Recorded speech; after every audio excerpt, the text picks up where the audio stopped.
નમસ્કાર વિદ્યાર્થી મિત્રો, હું અક્ષય લક્ષ આપ સૌનું મેથેમેટિકલ બોર્ડમાં હાર્દિક સ્વાગત કરું છું. તો મિત્રો, આજે આપણે લોકો શીખવાના છીએ સ્ટાન્ડર્ડ 9 ચેપ્ટર નંબર 5 યુક્લિડની ભૂમિતિનો પરિચયનો સ્વાધ્યાય નંબર 5.1 નો પ્રશ્ન નંબર 5. તો મિત્રો, પ્રશ્ન નંબર 5 માં અહીં આપણને આપ્યું છે કે પ્રશ્ન 4 માં બિંદુ C રેખાખંડ AB નો એક મધ્ય બિંદુ કહેવાય છે. સાબિત કરો કે દરેક રેખાખંડને એક અને માત્ર એક જ રેખાખંડ એટલે કે મધ્ય બિંદુ હોય છે. હવે આપણે સૌપ્રથમ તો અહીં એક રેખાખંડ દોરીએ ઉદાહરણ માટે, અને આ રેખાખંડને આપણે લોકો નામ આપીએ રેખાખંડ PQ. હવે આ રેખાખંડને અહીં આપણે આપ્યું છે કે એક અને માત્ર એક જ રેખાખંડ હોય, તો અહીં આપણે વચ્ચે એક રેખાખંડ લઈએ છીએ R. હવે આ જે રેખાખંડ R છે તે રેખાખંડ PR અને RQ બે સમાન ભાગમાં વિભાજિત કરે છે, જેથી અહીં આપણે લોકો સમાનતાનો નિશાની લખીએ. હવે અહીં આ બે સમાન ભાગમાં વિભાજિત કરે છે.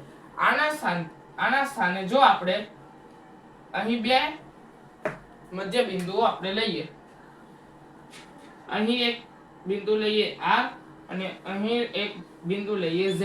હવે શું આ બે સમાન ભાગમાં વિભાજિત કરે છે? નહીં. આ મધ્ય બિંદુ R અને Z બંને રેખાખંડના 3 ભાગમાં વિભાજિત કરે છે, જેથી કંઈક આવી જ રીતનું અહીં આપણે લખવાનું છે કે મધ્ય બિંદુ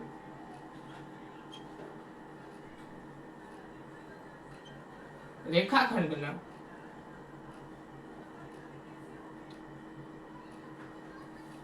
સમાન બે ભાગમાં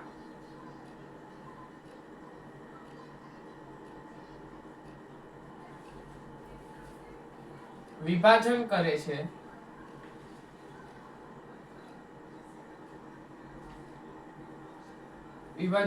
છે.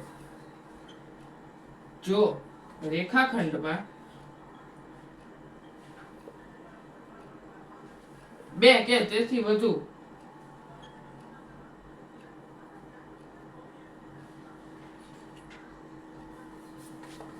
મધ્ય બિંદુ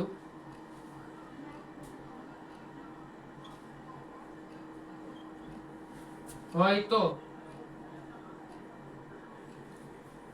તે રેખાખંડના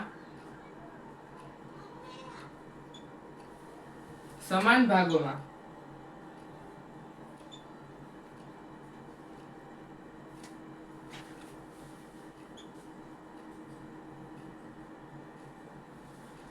વિભાજન કરશે નહીં.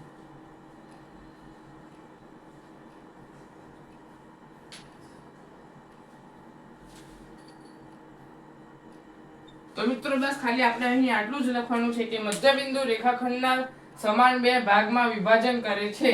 જો રેખાખંડમાં બે કે તેથી વધુ મધ્ય બિંદુ હોય તો તે રેખાખંડના સમાન ભાગમાં વિભાજન કરી શકશે નહીં. તો બસ આટલું જ લખવાથી અહીં આપણો પ્રશ્ન નંબર 5 પણ પૂર્ણ થાય છે. તો જો તમને મારો વિડીયો ગમ્યો હોય તો મારા વિડીયોને લાઈક કરજો, શેર કરજો, મારી ચેનલને સબસ્ક્રાઇબ કરજો અને નોટિફિકેશન બેલને ઓન કરજો, જેથી મારા વિડીયોના તમામ નવા નોટિફિકેશન સૌપ્રથમ આપ સુધી પહોંચી શકે. ધન્યવાદ.